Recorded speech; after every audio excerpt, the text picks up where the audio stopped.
पेशे खिदमत है कहानी जालिम शहजादा और पत्थर की शहजादी।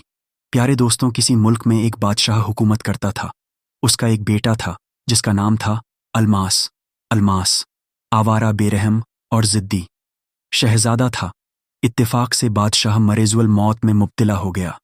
कुछ अरसा बीमार रहने के बाद उसका इंतकाल हो गया। बादशाह की मौत के बाद वह तख्त नशीन हुआ। सभी वजीरों ने आपस में मशवरा करने के बाद यह कहा कि अगर अलमास ने रियाया के साथ नाइंसाफ़ी का बर्ताव किया तो सब वजीर उससे अलहदा हो जाएंगे। वजीर आज़म हुमायूं अगरचे नौजवान था, लेकिन बहुत ही होशियार, अक्लमंद और दूर अंदेश था। उसने बूढ़े और तजुर्बाकार वजीर से कहा, आप लोग बादशाह से हुकूमत से अलहदा होने का ख्याल दिल से निकाल दीजिए और अपनी अक्लमंदी से अलमास को सीधे और सच्चे रास्ते पर ले आइए। चूंकि आप लोगों के अलहदा होने के बाद वह नए वजीर मुकर्रर करेगा और वह सब उसी के इशारे पर चलेंगे। फिर रियाया हरगिज खुशहाल ना रह सकेगी। यह सारी बातें वजीरों की समझ में आ गईं और उन्होंने हुकूमत से अलग होने का ख्याल दिल से निकाल दिया। दूसरे दिन बादशाह अलमास ने वजीर से कहा, हम अपना खजाना देखना चाहते हैं, लिहाजा हमें इसी वक्त साथ लेकर चलो। वजीर को भला क्या इनकार होता। वो अलमास को तहखाने में ले गए। यहाँ 7 कमरे थे और हर कमरे के दरवाजे में ताला पड़ा हुआ था। पहला दरवाज़ा छोड़कर जब वजीर दूसरे दरवाजे की तरफ बढ़ने लगे तो अलमास ने कहा, इस पहले कमरे को क्यों छोड़ दिया? वजीर आज़म हुमायूं ने अर्ज की, जहां पनाह इस कमरे को छोड़ ही दीजिए, इसमें कोई ख़ास चीज़ नहीं है। अलमास बोला, अगर इसमें कोई ख़ास चीज़ नहीं है तो इसके देखने में हर्ज भी क्या है? हुमायूं ने कहा, जहां पनाह अगर इस कमरे में ख़जाना होता तो ये ग़ुलाम उसे ज़रूर दिखाता। अलमास ने गुस्से में आकर कहा, यह अजब बात है कि इसमें कुछ है भी नहीं और उसे खोलते भी नहीं। मेरा हुक्म है कि इसे खोलो, मैं इसे देखने के बाद आगे चलूंगा। उन्होंने हाथ बांधकर अदब से अर्ज की, जहां पनाह आपके वालिद साहब की वसीयत है कि इस कमरे को उस वक्त तक ना खोला जाए जब तक आपकी उम्र 40 साल की ना हो जाए, लिहाजा आप इसे ना खुलवाए। अलमास ने फर्श पर पांव मारते हुए कहा, हम इस वसीयत पर हरगिज अमल नहीं करेंगे, इस कमरे को फौरन खोला जाए। वजीर आज़म ने उसकी जिद के आगे हथियार डाल दिए और कमरे का मजबूत ताला खुलवा दिया। अलमास कमरे में दाखिल हुआ तो उसने देखा कि फर्श पर निहायत खुश रंग और खूबसूरत कालीन बिछे हुए हैं। चारों तरफ हल्के नीले रंग के रेशमी पर्दे लटके हुए हैं और दरमियान में संगे मरमर का एक बुत खड़ा हुआ है। अलमास ने बुत के सामने खड़े होकर उसे देखा तो देखता ही रह गया। हुमायूं बोला, तशरीफ ले चलिए। जहां पनाह, यह तो एक मामूली बूथ है, इसे देखने से क्या हासिल होगा? अलमास ने कहा, यह किस औरत का बूथ है? हुमायूं बोला, यह रियासत मेहराबाद की शहजादी का बुत है, आलम पनाह। अलमास ने कहा, बेहद हसीन और जमील औरत है। क्या तुम्हें मालूम है कि वालिद साहब ने यह बुत क्यों बनवाया था? उसने अर्ज की, आलम पनाह गुस्ताखी माफ। वह इस शहजादी को अपनी मलका बनाना चाहते थे, लेकिन यह शहजादी एक ज़बरदस्त जादूगरनी भी है, इसलिए वह इनके कब्जे में ना आ सकी। आखिर उन्होंने इसका बुत बनवाकर यहां रख लिया था और दिन में 2 बार उसे देखा करते थे। अलमास कहने लगा, क्या यह शहजादी हमें नहीं मिल सकती? हुमायूं बोला, इस तक पहुंचना बहुत मुश्किल है, चूंकि अब तक सैकड़ों नौजवान, जिनमें शहजादे और बादशाह भी शामिल थे, उसके पास पहुंचे, मगर उनमें से एक भी वापस लौटकर नहीं आया। अलमास कहने लगा, क्या तुम भी उसके पास नहीं जा सकते? हुमायूं ने जवाब दिया, वहां जाना तो कोई मुश्किल काम नहीं है, लेकिन वापस आना नामुमकिन है, चूंकि नहीं मालूम कि वहां जाने वालों को कत्ल कर देती है या जादू के अमल से उन्हें गुलाम बना लेती है। अलमास ने कुछ सोचते हुए कहा, तुम आज ही रवाना हो जाओ, हम 1 हफ्ते तक तुम्हारी वापसी का इंतजार करेंगे। अगर 1 हफ्ता गुजरने के बाद भी तुम ना आए तो हम अपनी फौज लेकर रियासत मेहराबाद पर हमला कर देंगे और तुमको आज़ाद करा लेंगे। हुमायूं ने कहा, अगर उसने मुझ पर जादू कर दिया तो क्या होगा? अलमास बोला, हमारे सलाहकारों में से मिर्ज़ा अंगूरी को साथ ले जाओ, उन्हें जादू का तोड़ आता है। हुमायूं ने चौंक कर कहा, मगर आलम पनाह, मिर्ज़ा साहब तो अफीमी हैं, उन्हें साथ ले जाने से क्या फ़ायदा? अलमास बोला, नहीं नहीं, वह तुम्हारी मदद करेंगे, उन्हें ज़रूर साथ ले जाओ। गर्ज बादशाह खजाना देखने की बजाय वापस आ गया और वजीर आज़म हुमायूं और मिर्ज़ा अंगूरी को अपने साथ हाथी पर सवार करके मेहराबाद की जानिब रवाना कर दिया। महाब्बत की जगह वजीर आज़म खुद बैठ गया और मिर्जा अंगूरी हौदज बैठ गए। दोनों हाथी को दौड़ाते हुए सहरा और जंगलों में से गुजरते हुए चले जा रहे थे। मिर्जा अंगूरी हौदज में लेट गए थे, लेकिन हुमायूं होशियारी से बैठा हुआ था। 3 रोज का सफर तय करने के बाद रियासत मेहराबाद के दरवाजे पर पहुंच गए। पहरेदार ने उनसे रियासत में दाखिल होने का मकसद दरियाफ्त किया तो उन्होंने कहा, हम शहजादी साहिबा से मिलने के लिए हाजिर हुए हैं। पहरेदार ने हुमायूं से कहा, नौजवान, शहजादी साहिबा से मिलोगे तो अपनी जान गंवा बैठोगे। मिर्जा अंगूरी बोले, क्या कहा हम और जान गंवा बैठेंगे? नादान, हमें देखकर तो मौत का फरिश्ता भी आंखें बंद कर लेता है। पहरेदार ने कहा, अगर यह बात है तो शौक से चले जाइए और शहजादी साहिबा के महल के दरवाजे पर रखे हुए नक्कारे को बजाइए। दोनों अपने हाथी को लिए हुए महल के दरवाजे पर पहुंचे। फिर हुमायूं ने नीचे उतरकर चोब उठाई और नक्कारे को जोर जोर से बजाया। उसकी आवाज सुनकर 7 कनीजें दौड़ती हुई आई और अदब से सलाम करके कहने लगी, चलिए हुजूर, शहजादी साहिबा आपका इंतजार फरमा रही हैं। कनीज को देखकर मिर्जा अंगूरी भी नीचे उतर आए और वजीर आजम हुमायूं के हमराह शहजादी मेहर के पास गए। उन्होंने देखा कि वह मरमर के बुत से कहीं ज्यादा हसीन और खूबसूरत है। सुर्ख और सफेद चेहरा, बड़ी बड़ी नरगिसी आंखें, सिवा नाक, पतले पतले गुलाबी होंठ, लंबे लंबे स्याह बाल। शहजादी मेहरुन्निसा ने अपनी प्यारी और सुरीली आवाज में कहा, क्या आप लोग मुझे देखने आए हैं या मुझसे ब्याह करने का इरादा रखते हैं? हुमायूं ने कहा, ब्याह करने के ख्याल से हाजिर हुआ हूं। शहजादी कहने लगी, मेरे 5 सवाल हैं। अगर आपने इन 5 सवालों के सही जवाब दे दिए तो मैं आपसे ब्याह कर लूंगी, लेकिन अगर आपने एक सवाल का भी जवाब ना दिया तो आपकी गर्दन कटवाकर दरख्त पर लटकवा दूंगी। वो देखिए, सामने दरख्त पर। दोनों ने गर्दन उठाकर देखा तो एक ऊंचे दरख्त पर बेशुमार सर लटक रहे थे। मिर्जा अंगूरी बोले, अम्मा, हुमायूं क्या देख रहे हो? तुम्हारा सर भी इन्हीं में नजर आएगा। हुमायूं ने कहा, खामोश रहो। फिर शहजादी ने कहा, और जो शख्स 2-3 सवालों के जवाब सही और बाकी के जवाब गलत बताए तो उसे मैं जादू के अमल से जानवर बना देती हूं। वह देखो सामने, वो तोता, मैना बुलबुल, हुदहुद कौवा, उल्लू उकाब गिद्ध। और इधर देखो, यह गधा कुत्ता, नील गाय, हिरण गीदड़, भेड़िया लोमड़ी और यह चीता। ये सब असल में इंसान है, लेकिन जवाब ना देने की वजह से जानवर बने हुए हैं। अब फरमाइए क्या इरादा है? हुमायूं ने जवाब दिया, मैं आपके 5 सवालों के जवाब जरूर दूंगा। शहजादी शाबाश कहते हुए बोली, आइए पहले नाश्ता कर लीजिए।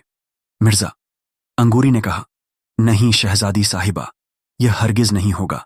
हमारा तजुर्बा है कि ऐसे मौके पर कुछ ऐसी चीज खिला दी जाती है कि इंसान अपनी अक्ल खो बैठता है, लिहाजा पहले अपने सवालों के जवाब ले लीजिए।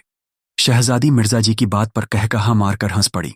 फिर कहने लगी, बहुत बेहतर है, चलिए सामने बारादरी में बैठकर मेरे सवालों के जवाब दीजिए। यह कहकर उसने ताली बजाई। उसी वक्त बहुत सी कनीज हाजिर हो गई। शहजादी ने उनसे कहा, सामने बारादरी में हमारे बैठने का बंदोबस्त करो। कनीज ने फौरन ही कालीन फर्श पर बिछा दिए और एक सफेद मसनद पर तकिए रख दिए। फिर शहजादी उस मसनद पर बैठ गई और हुमायूं मिर्जा अंगूरी के साथ नीचे कालीन पर बैठ गया और कनीज चारों तरफ खड़ी होकर मोर पंखों से हवा करने लगी।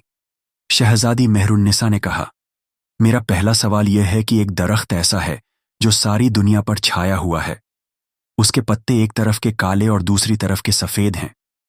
वो दरख्त साल भर में 1 मर्तबा मर जाता है, मगर फौरन ही जिंदा हो जाता है। बताओ वो कौन सा दरख्त है? मिर्जा अंगूरी ने हुमायूं के कान के पास मुंह ले जाकर कहा, वो दरख्त गधा हो सकता है, चूंकि उसकी पीठ गहरे रंग की होती है और नीचे से पेट सफेद होता है। हुमायूं ने तेवरी चढ़ाते हुए आहिस्ता से कहा, क्या नशे में हो? कहीं गधा 1 साल के बाद मरता है और फिर फौरन ही जिंदा हो जाता है। मिर्जा अंगूरी कहने लगे, जिस वक्त एक गधा मरता होगा उसी वक्त दुनिया के किसी न किसी हिस्से में एक गधा पैदा भी तो जरूर होता होगा। शहजादी मेहरुन्निसा ने दोनों को बातें करते देखा तो उसने कहा, मिर्जा अंगूरी, आप इनको मशवरा ना दें, वरना आपको गीदड़ बनाकर किस पिंजरे में बंद कर दूंगी। मिर्जा अंगूरी अपनी टोपी को सीधा करते हुए बोले, हम और गीदड्डा, तौबा तौबा जनाब, हम शेर बब्बर से कम नहीं। उसकी तरह हम दूसरे जानवरों पर बहादुरी से हमला करते हैं, लिहाजा हमें गीदड़ बनाकर हमारी इज्जत खाक में ना मिलाइए। शहजादी उनका दिलचस्प जवाब सुनकर मुस्कुराने लगी। फिर हुमायूं ने अर्ज की, शहजादी साहिबा, अपने सवाल का जवाब सुनिए। इस दरख्त का नाम है साल, जिसके एक तरफ के पत्ते सफ़ेद हैं, वो दिन है, और काले पत्ते रात हैं। दरख्त का मर जाना साल का ख़त्म हो जाना है, और मरकर फौरन जिंदा हो जाना नए साल का पहला दिन है। शहजादी जवाब सुनकर हुई फिर कहने लगी, अब दूसरा सवाल सुनो। एक समंदर है जो सारी दुनिया को, यहाँ तक के हिमालय पहाड़ को भी, जबकि एक देव है जिसका ना मुंह है, ना हाथ और ना पैर हैं, वह उसे आन की आन में पी जाता है। बताओ वह दर क्या है, और वह देव कौन है? मिर्जा अंगूरी अपनी छोटी सी नोकदरा दाढ़ी को उंगलियों से कुरेदते हुए कहने लगे, अब खैर नहीं वजीर साहब, अब तो इसी में भलाई है कि पिंजरा तलाश कर लो। शहजादी बोली, आप खामोश रहे मिर्जा साहब। हुमायूं ने थोड़ी देर गौर किया, फिर मुस्कुराकर बोला, वो समंदर ओस यानी शबनम है। सुबह के वक्त सारी दुनिया उसमें डूबी हुई होती है, और उसे पीने वाला देव सूरज है, जिसका नाम मुंह है, ना हाथ और ना पैर हैं, लेकिन फिर भी वह पी जाता है। शाबाश, शहजादी बोली। तीसरा सवाल यह है कि मेरी 3 बहनें हैं और 19 कनीज हैं। मैं चाहती हूं कि आधी कनीज बड़ी बहन शहनाज को मिल जाए, बाकी आधे हिस्से में से निस्फ कनीज मंजुली बहन मुमताज को मिले, और कुल कनीज का 5वां हिस्सा छोटी बहन मुमताज को मिल जाए। मगर यह ख्याल रहे कि किसी कनीज के टुकड़े भी ना हो और किसी बहन को कम या ज्यादा भी ना मिले। मिर्जा अंगूरी बोले, सवाल बिल्कुल गलत है। 19 का आधा, लिहाजा एक कनीज को तो जरूर काटना पड़ेगा, और अगर नहीं काटा गया तो सवाल सही नहीं हो सकता। शहजादी ने कहा, कटी हुई कनीज को बड़ी बहन लेकर क्या करेगी, यह भी तो सोच लो मिर्जा। अंगूरी ने अफीम की एक गोली दांतों में दबाते हुए कहा, हिसाब के मुताबिक जो होगा करना पड़ेगा। हुमायूं बोला, खामोश रहो मिर्जा साहब, मैंने इस सवाल को हल कर लिया है। सुनिए शहजादी साहिबा, अपनी 19 कनीज में से एक मेरी कनीज शामिल कीजिए। अब आपके पास 20 कनीज हो गई, उनकी निस्फ यानी 10 कनीज तो बड़ी बहन शहनाज को दे दीजिए। बाकी आधे हिस्से में से निस्फ यानी 5 मंजुली बहन मुमताज को दे दीजिए। अब कुल कनीज की तादाद का 5वां हिस्सा यानी 20 का 5वां हिस्सा 4 है। मतलब है कि 4 छोटी बहन मुमताज को दे दीजिए। लीजिए, तकसीम हो गई। अब देखिए, 10 और 5 15 और 15 और 4 19। इस जवाब को सुनकर शहजादी सोचने लगी कि यह नौजवान बहुत ही ज़हीन और अक्लमंद है। अगर इसने बाकी 2 सवालों के जवाब भी दे दिए तो क्या होगा? वह ऐसी ही बातें सोच रही थी कि हुमायूं ने कहा, चौथा सवाल बयान कीजिए। शहजादी ने चौंक कर कहा, देखी, हमने ऐसी रानी आग लगे तो बरसे पानी और एक ऊंचा सा पहाड़, जिस पर एक कलियों की बाहर माली तोड़ ना सके, मालन गूंद ना सके। मिर्जा अंगूरी इस सवाल को सुनते ही घुटनों में सर देकर बैठ गए, लेकिन वजीर आजम हुमायूं, जो बहुत ही होशियार और काबिल शख्स था, मुस्कुराते हुए बोला, सुनिए, मोमबत्ती वो रानी है जिसे आग लगते ही पानी बरसने लगता है, और ऊंचा सा पहाड़ आसमान है, और कलियां तारे हैं। उन कलियों को माली तोड़ ना सके और मालन गूंद ना सके। शहजादी मेहरुन्निसा अपने चौथे सवाल का सही जवाब सुनते ही पसीने में भीग गई और दिल ही दिल में कहने लगी, अब क्या होगा? सिर्फ एक ही सवाल बाकी रह गया है। अगर इसने उसका भी जवाब दे दिया तो मुझे इससे ब्याह करना पड़ेगा। इसका मतलब है कि मेरी आज़ादी मुझसे छिन जाएगी। अब मुझे ऐसा सवाल करना चाहिए कि यह क़यामत तक उसका जवाब ना दे सके। यह सोचकर उसने कहा, मेरा 5वां और आखिरी सवाल यह है कि कौवा काना तीली लूला बनिया बहरा, इससे पहले और बाद में क्या है और इसका किस्सा क्या है? वजीर आजम हुमायूं इस अजीब सवाल को सुनकर हैरान रह गया और सोचने लगा, यह तो ऐसी बात है कि इस पर सोचना समझना बिल्कुल बेकार है। फिर उसकी निगाह उन पिंजर की तरफ उठ गई जिनमें सैकड़ों जानवर बंद थे, और वह दिल में कहने लगा, कुछ देर के बाद मैं भी जानवर बना दिया जाऊंगा। उसे चारों तरफ अंधेरा ही अंधेरा नजर आया। मिर्जा अंगूरी भी किसी गहरी सोच में थे कि अचानक उन्हें कुछ ख्याल आया, और उन्होंने हुमायूं के कान में एक बात कही, जिसे सुनकर वह मुस्कुरा दिया और शहजादी मेहरुन्निसा से कहने लगा, आपके सवाल का जवाब अर्ज है। सुनिए, एक थी चूहिया, उसे जो शौक हुआ तो उसने कण बंधे को बुला के अपनी नाक छिदवाली, नाक में खून निकलने लगा तो वह भागी भागी नदी पर गई। नदी पर जो नाक धोने बैठी तो नाक में से इतना खून निकला कि नदी का पानी सुर्ख हो गया। नदी पे आया एक बैल पानी पीने, वह नदी से कहने लगा कि बी नदी, मैं अभी यहां से पानी पीकर गया था, तब तो तुम्हारा पानी सफेद था, अब लाल हो गया। उसने कहा, कुछ ना पूछ। बैल ने कहा, नहीं कुछ तो जरूर बताओ। नदी कहने लगी, भी चूहिया की छिदल का पानी लाल हुआ। बैल के सींग झड़, बैल बेचारे के सींग जो थे सो झड़ गए। बैल गया एक बड़े से दरख्त के पास। दरख्त ने कहा, बैल बैल, अभी तो तू मेरे पत्ते खाने आया था, तेरे सींग मौजूद थे, ऐसी जल्दी तेरे सींग क्या हुए? उसने कहा, कुछ ना पूछ कि नहीं कुछ तो बता। बैल ने कहा, बी चूहिया की छिदी नाक, नदी का पानी लाल हुआ। शहजादी मेहरुन्निसा अपने सवाल का लंबा चौड़ा लेकिन बिल्कुल सही जवाब सुनते ही हुमायूं को निगाह जमाकर इस तरह देखने लगी जैसे वह चलती फिरती शहजादी नहीं बल्कि संगे मरमर की बेजान मूर्ति है। उसके साथ साथ कनीज भी हैरान थी। हुमायूं ने खड़े होते हुए कहा, फरमाइए शहजादी साहिबा, अब क्या हुक्म है? शहजादी दबी जबान में बोली, अब मैं आपकी कनीज हूं, चूंकि आपने मेरे 5 सवालों के जवाब देकर मुझे जीत लिया है।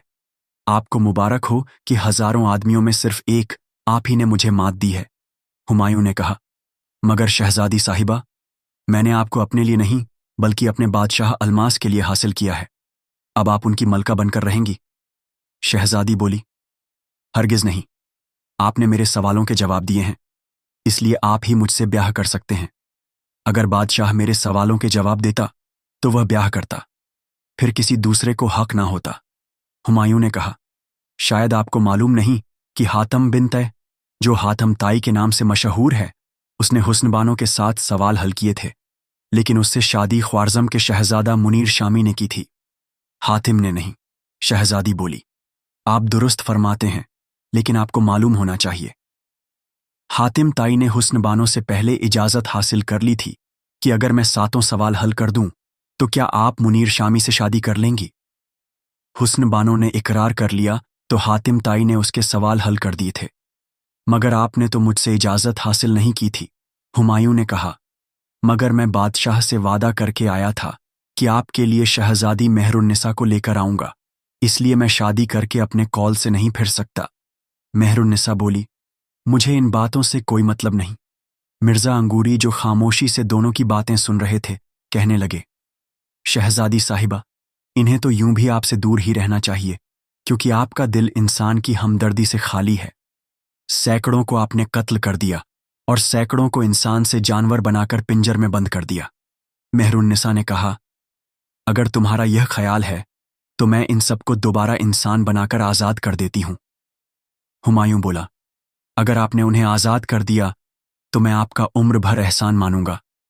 शहजादी मेहर उसी वक्त मुस्कुराती हुई उठी और जादू की छड़ी हवा में घुमाई, पिंजरे के पास गई, फिर मंत्र पढ़ पढ़कर बारी बारी हर जानवर को छड़ी लगाती हुई चली गई। जिस जानवर की छड़ी लगती वह इंसान बन जाता। इस तरह सारे जानवर इंसान बन गए। फिर हुमायूं ने शहजादी से कहकर सबको आज़ाद करा दिया। जब तमाम लोग चले गए तो शहजादी ने कहा, अब आप ब्याह करने के लिए तैयार हो जाइए। मिर्ज़ा अंगूरी बोले, मैं चाहता हूं कि जादू की इस छड़ी को हमेशा के लिए ज़ाया कर दिया जाए। शहजादी ने कहा, मैं इसे ज़मीन में दबाए देती हूं। हुमायूं बोला, जी नहीं, आप यह छड़ी मिर्ज़ा अंगूरी को दे दें। ये इस छड़ी को पत्थर से बांधकर दरिया में डुबो देंगे, फिर ये किसी के हाथ ना लग सकेगी। शहजादी ने जादू की छड़ी मिर्ज़ा अंगूरी के हवाले कर दी और कहने लगी, अब आपको क्या इनकार है? हुमायूं ने कहा, अगर मैंने आपसे ब्याह कर लिया तो बादशाह को क्या मुंह दिखाऊंगा? नहीं नहीं, मैं ब्याह नहीं करूंगा। एक कनीज ने कहा, गुस्ताखी और बेअदबी की माफी चाहते हुए यह अर्ज करती हूं कि आप चंद रोज यहां मेहमान रहकर गौर फरमा लें।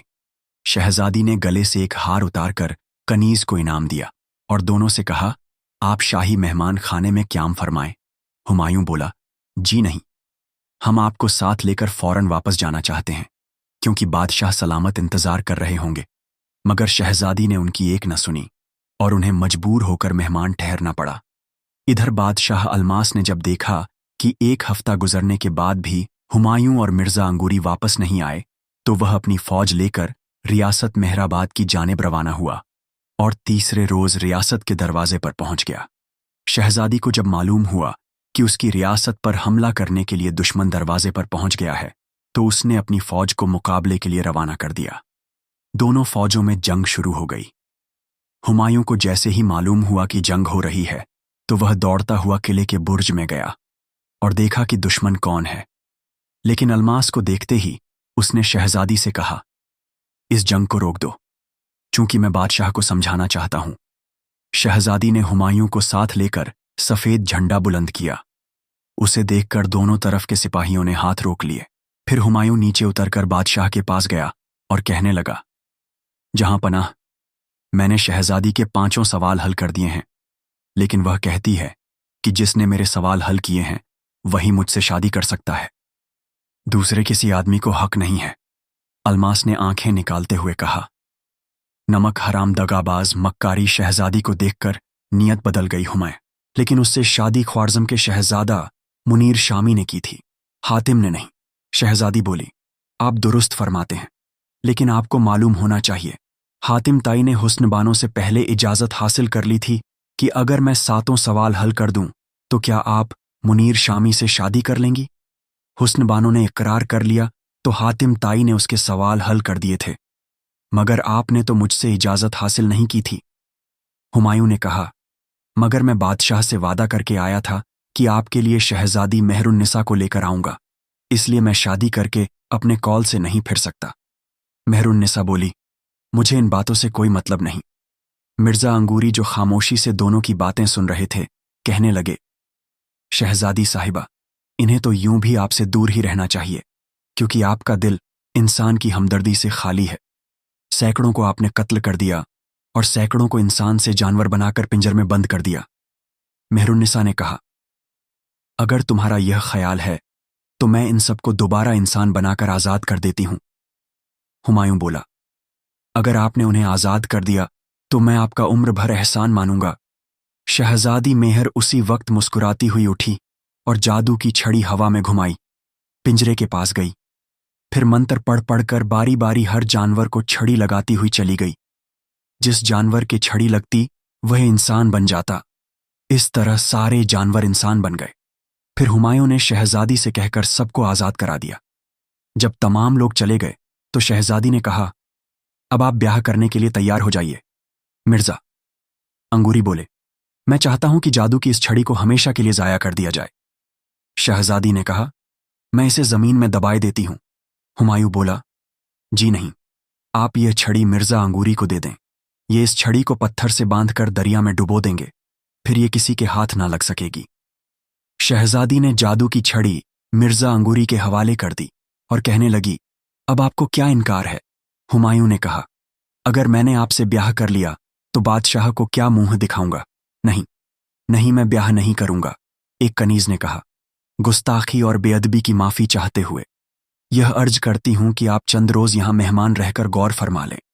शहजादी ने गले से एक हार उतारकर कनीज को इनाम दिया और दोनों से कहा, आप शाही मेहमान खाने में क्याम फरमाएं।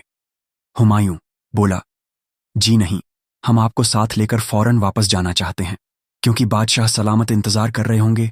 मगर शहजादी ने उनकी एक न सुनी और उन्हें मजबूर होकर मेहमान ठहरना पड़ा।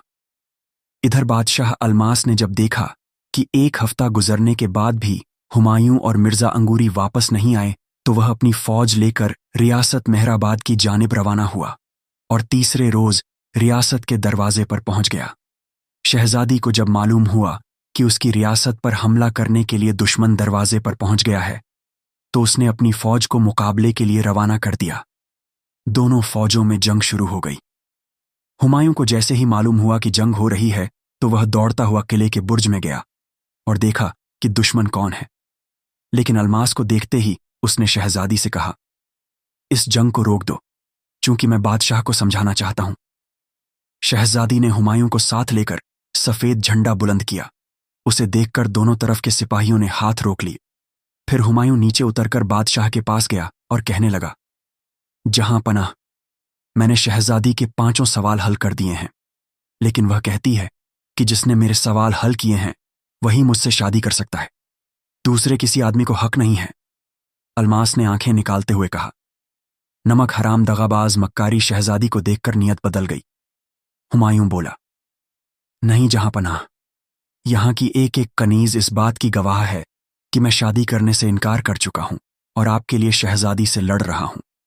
मिर्जा अंगूरी भी भागते हुए वहां पहुंचे और हुमायूं की तरफ से बोलने लगे, लेकिन अलमास ने उन दोनों में से किसी की बात पर यकीन नहीं किया और कहने लगा, मेरे साथ वापस चलो, मैं जंग करके इस रियासत को तबाह कर दूंगा और शहजादी का गुरूर खाक में मिलाकर उसे अपनी गुलामी में ले लूंगा। यह कहकर उसने अपने सिपाहियों को इशारा किया और उन्होंने हुमायूं को गिरफ्तार कर लिया। फिर अलमास अपनी फौज के साथ वापस चला आया। शहजादी मेहरुन्निसा यह हाल देखकर उदास हो गई। चूंकि हुमायूं से उसका ब्याह ना हो सका और जादू की छड़ी भी हाथ से जाती रही, वह बहुत देर तक बैठी कुछ सोचती रही। आखिर उसने 2 कनीज को बुलाकर हुक्म दिया कि तुम भेष बदलकर अलमास के महल में जाओ और हुमायूं की खबर लेकर बहुत जल्द वापस चली आओ। अगर हुमायूं का यहां आने का इरादा ना हो तो किसी तरह जादू की छड़ी हासिल कर लेना। कनीज आदाब बजा। छड़ी उसी की दी हुई थी और अब वह इसी छड़ी को वापस हासिल करना चाहता था। वह दूसरे दिन बादशाह के पास पहुंच गया और छड़ी हाथ में लेकर जानवरों के सामने खड़ा हुआ और उल्टा घुमाकर बोला, वापस इंसान बन जाओ। और वह तीनों इंसान बन गए। मिर्ज जी भी यह तमाशा देख रहे थे। अब वह समझ गए कि उल्टा घुमाने से जानवर इंसान बनता है। बादशाह ने जादूगर से कहा, कहो क्या मांगते हो? जादूगर बोला, आलम पनाह, मुझे यह छड़ी बख्श दीजिए। छड़ी का नाम सुनते ही मिर्जा जी घबरा गए और निहायत फुर्ती से झपटकर जादूगर के हाथ से छड़ी छीन ली और सर पर पांव रखकर दरवाजे की तरफ भागे। सिपाहियों ने उनका पीछा किया, लेकिन वो किसी के हाथ न आए। किले से बाहर निकले तो पहरेदारों ने उनका पीछा किया। यह हाल देखकर मिर्जा जी ने छड़ी घुमाई और चिल्लाकर कहा, जानवर बन जाओ। सारे पहरेदार जानवर बन गए और मिर्जा जी भाग गए। जादूगर घनश्याम भी उनके पीछे पीछे भागा। आखिर दोनों एक जंगल में पहुंच गए। वहां मिर्जा जी ने कहा, अगर तू मेरा पीछा नहीं छोड़ेगा तो मैं तुझे गधा बना दूंगा। जादूगर बोला, मुझ पर इसका असर नहीं होगा। अगर यकीन ना हो तो आजमा कर देख लो। मिर्जा जी ने छड़ी घुमाकर कहा, तू गधा बन जा। लेकिन घनश्याम घनश्याम ही रहा और वह गधा ना बन सका।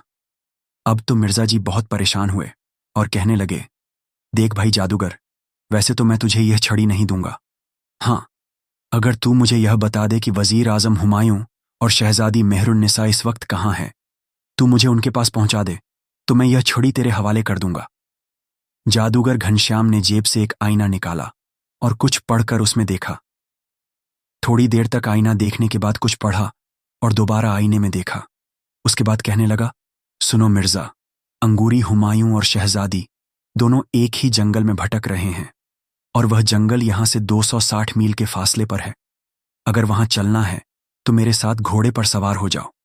मिर्जा अंगूरी ने छड़ी को अपने सीने से बांधा और जादूगर के साथ घोड़े पर बैठ गए और मशरिक की तरफ रवाना हो गए। 5 दिन का सफर तय करने के बाद 6ठे रोज वह दोनों जंगल में पहुंच गए और आईने की मदद से उन्होंने शहजादी को तलाश कर लिया। गरीब की भूख और प्यास के मारे बुरी हालत थी। कपड़े फट गए थे, बाल गर्द में अट गए थे। मिर्जा अंगूरी को पहचान कर शहजादी ने कहा, तुम्हारा वजीर कहाँ है? मिर्जा जी बोले, घबराइए नहीं, वह इसी जंगल में है। उन्हें हम तीनों मिलकर तलाश कर लेंगे। हम दोनों इसी गर्ज से यहां आए हैं। जादूगर ने आईने की मदद से हुमायूं को भी तलाश कर लिया। उस वक्त उसकी बुरी हालत थी। दाढ़ी के बाल बढ़े हुए थे और जिस्म पर जगह जगह जख्मों के निशान थे। उन्हें देखकर शहजादी की आंखों में आंसू भर आए। मिर्जा अंगूरी बोले, दोस्त, यह क्या है? कहने लगा, कुछ ना पूछो, कई बार दरिंदों से बचा हूं। अगर जिंदगी ना होती तो उनके मुंह का निवाला बन गया होता। मिर्जा अंगूरी ने मुस्कुराते हुए कहा, काश तुम्हारे पास थोड़ी सी अफीम होती और तुम जानवरों को खिला देते, बस वह तुम्हारे गुलाम हो जाते। हुमायूं ने शहजादी से कहा, आप मुझ किस्मत के मारे की तरह इस जंगल में कहां भटक रही हैं? शहजादी ने दबी जुबान में जवाब दिया, आप मुझे छोड़कर चले गए और बादशाह अलमास मेरा दुश्मन हो गया। खुद को उसके हाथ से बचाने और आपको हासिल करने के ख्याल से रियासत को छोड़कर यहां आई हूं। हुमायूं बोला, अलमास ने अगरचे मेरे साथ नाइंसाफी की है, लेकिन फिर भी मैं अपने कोल से फिरना नहीं चाहता। मैंने तुम्हारे सवाल सिर्फ उसके लिए हल किए थे, इसलिए मैं तुमको उसी के लिए हासिल कर सकता हूं, अपने लिए नहीं। मिर्जा अंगूरी बोले, क्या बात कर रहे हो हुमायूं? ऐसे जजील बादशाह के लिए जिसने तुम्हारी वफादारी का तुम्हें यह इनाम दिया कि गुलामों का लिबास पहनाकर जंगल में छोड़ दिया और हमें शहर बदर कर दिया। अपनी वफादारी दिखा रहे हो।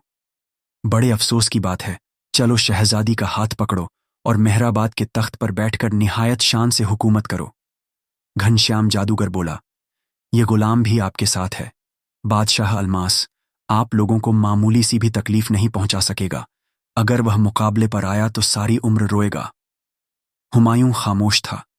शहजादी ने जादूगर घनश्याम को पहचानते हुए कहा, आप ही फैसला कीजिए। मेरा ऐलान यह था कि जो मेरे 5 सवाल हल करेगा मैं उससे शादी करूंगी। इन्होंने सवाल हल कर दिए, लेकिन कहते हैं कि मैंने बादशाह के लिए यह काम किया है और तुम्हें बादशाह के साथ जिंदगी गुजारना होगी। जादूगर बोला, यह बात बिल्कुल गलत है। तुमने अपनी जान की बाजी लगाकर सवाल हल किए हैं, इसलिए तुम ही शहजादी से ब्याह कर सकते हो। बादशाह हरगिज नहीं कर सकता। गर्ज ऐसी ही बातें करने के बाद सबने हुमायूं को मजबूर कर लिया और वह शहजादी मेहरुन्निसा से शादी करने के लिए तैयार हो गया। फिर सब खुशी खुशी रियासत और दूसरे दिन उसे तख्त पर बिठा दिया। बादशाह अलमास को यह खबर मिली तो वह गुस्से से आग बगुला हो गया और उसने वजीर आजम को बुलाकर रियासत पर चढ़ाई करने का हुक्म दे दिया। लेकिन उसने कहा, आलम पनाह 2 बातें हैं। एक तो यह कि शहजादी की शादी हो चुकी है, दूसरे एक छोटी सी रियासत पर हमला करना आप जैसे बड़े को जेब नहीं देता। बादशाह ने कहा, लेकिन हम उस बदमाश हुमायूं को जिंदा नहीं छोड़ेंगे। तुम फौज का एक दस्ता तैयार करो, हम उसे अपने हमराह रियासत मेहराबाद लेकर जाएंगे। वजीर आजम आदाब बजा लाकर वापस चला गया और फौज के एक मजबूत दस्ते को तैयारी का हुक्म दिया। दूसरे दिन बादशाह फौजी आदमियों के साथ रवाना हुआ और 3 रोज का सफर तय करने के बाद हुमायूं के पास जा पहुंचा।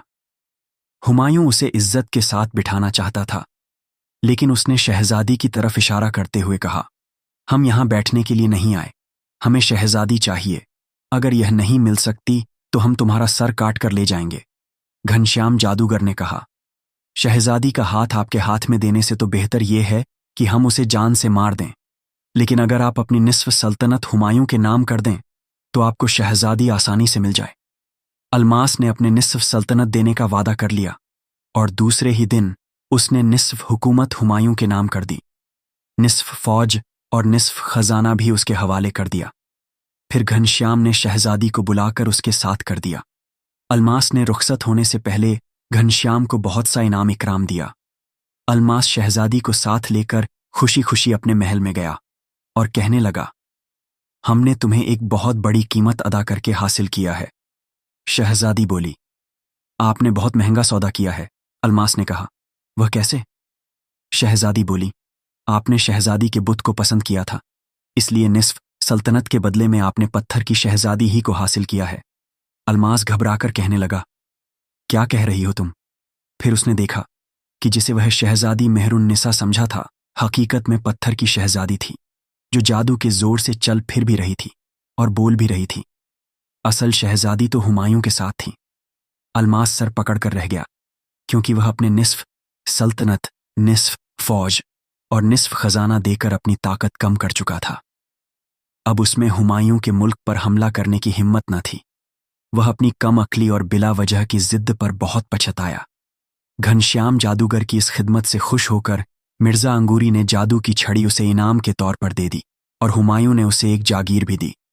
फिर यह सब ऐशो आराम की जिंदगी बसर करने लगे और बादशाह अलमास अपनी बदनसीबी पर आंसू बहाता रहा, लेकिन पत्थर की शहजादी को हमेशा महल ही में रखा। प्यारे दोस्तों, यह थी कहानी पत्थर की शहजादी की। आपको यह कहानी कैसी लगी कमेंट बॉक्स में ज़रूर बताइएगा और मज़ीद कहानी देखने के लिए हमारे YouTube चैनल को सब्सक्राइब करना मत भूलिएगा। मिलते हैं किसी नई वीडियो में नए टॉपिक के साथ। शुक्रिया। अल्लाह हाफ़िज़।